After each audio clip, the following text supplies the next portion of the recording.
Journeys of Return and Redemption, Zechariah chapter 3. The studio recording lights shift to a warm amber glow as the microphones come alive, the ambient silence of the room settling into a deep, anticipatory focus. Worn leather journals and heavy scriptural codices sit stacked open at the center of the table, their pages marked with real-time chronological sync lines connecting the dusty streets of post-exilic Jerusalem to the highest courts of the heavenly council. "Welcome back to the table," Alex Rivera says, leaning in with a welcoming, grounded warmth. For the past few weeks, we've watched the community under Haggai drag their feet, work through their economic scarcity, and finally lay the physical foundation stones of the temple. But today we step directly into the brilliant, disruptive night visions of Zechariah, specifically chapter 3. It's a chapter of only 10 verses, yet it operates as a massive theological hinge. We are moving from the external mechanics of rebuilding stone walls to a raw, high-stakes spiritual trial in the heavens, because, as we're about to see, a physical temple is completely useless if the human mediator standing inside it is legally disqualified.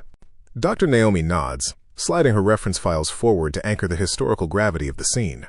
You have to visualize the absolute exhaustion of this post-exilic community. They are living in the debris of a ruined city, under Persian imperial oversight, facing constant local hostility. And standing at their head is Joshua the high priest. When Zechariah pulls back the cosmic curtain, we don't see Joshua in pristine, white liturgical linen. He is standing before the angel of the Lord draped in filthy garments.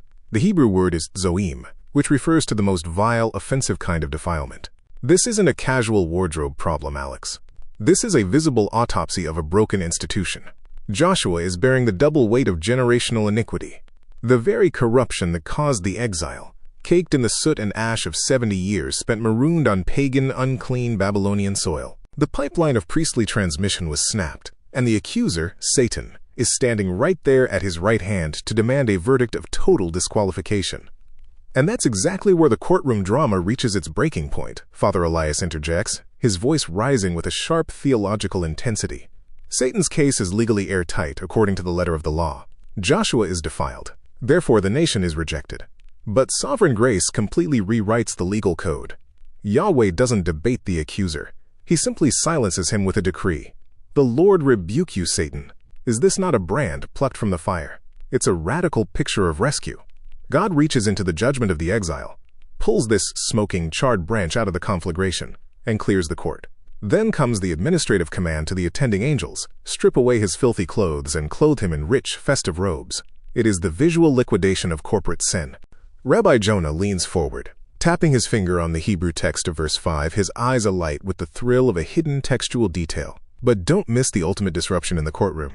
Up until this exact moment, the prophet Zechariah has been a completely passive observer, just logging data and watching the angels work. But he gets so swept up in the beauty of this restoration that he literally breaches protocol, opens his mouth, and issues his own prophetic command to the heavenly attendants. Let them put a clean turban on his head. He calls for the mitnefet, the high priest's official crown that bore the gold plate engraved with "Holy to the Lord."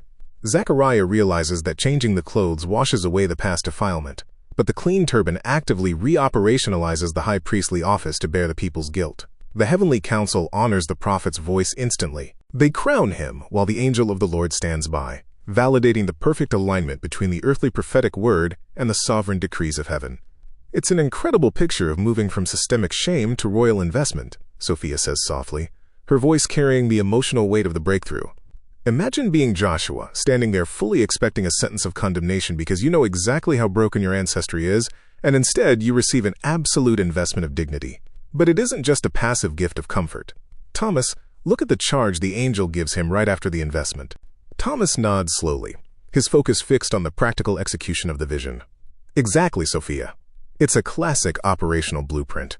The angel of the Lord looks at the newly clothed priest and lays down the performance metrics. "If you will walk in my ways, and if you will keep my requirements, then you will also govern my house and have charge of my courts." God doesn't clean the house just so it can sit empty. He restores the leader to execute real-world responsibility, protect the community's boundaries, and secure vertical access for the people. And then the vision expands outward into a massive messianic disclosure. God introduces the tzemach, the servant branch, and places a single stone before Joshua engraved with 7 eyes, representing absolute divine omniscience, supervising the reconstruction of the cosmos. The ultimate promise of this short chapter completely rewrites the economics of biblical debt. I will remove the iniquity of this land in a single day. It shatters the old, repetitive, cyclical sacrifices of the old economy with a single, unrepeatable historical moment of absolute redemption. Alex Rivera rests his hands on the table, looking at the panel as the final pieces of the narrative architecture lock into place. And that single day of absolute cleansing flows straight into a portrait of unbroken community peace, neighbors inviting one another to sit in safety under their own vines and fig trees. It reveals that our vertical acquittal in the heavens is what unlocks our horizontal restoration on the earth. When God pulls a brand from the fire, he doesn't just put out the flames, he rebuilds the entire inheritance. As Alex prepares to close the podcast, he leans toward his microphone and says, "I'm Alex Rivera, and this has been Journeys of Return and Redemption."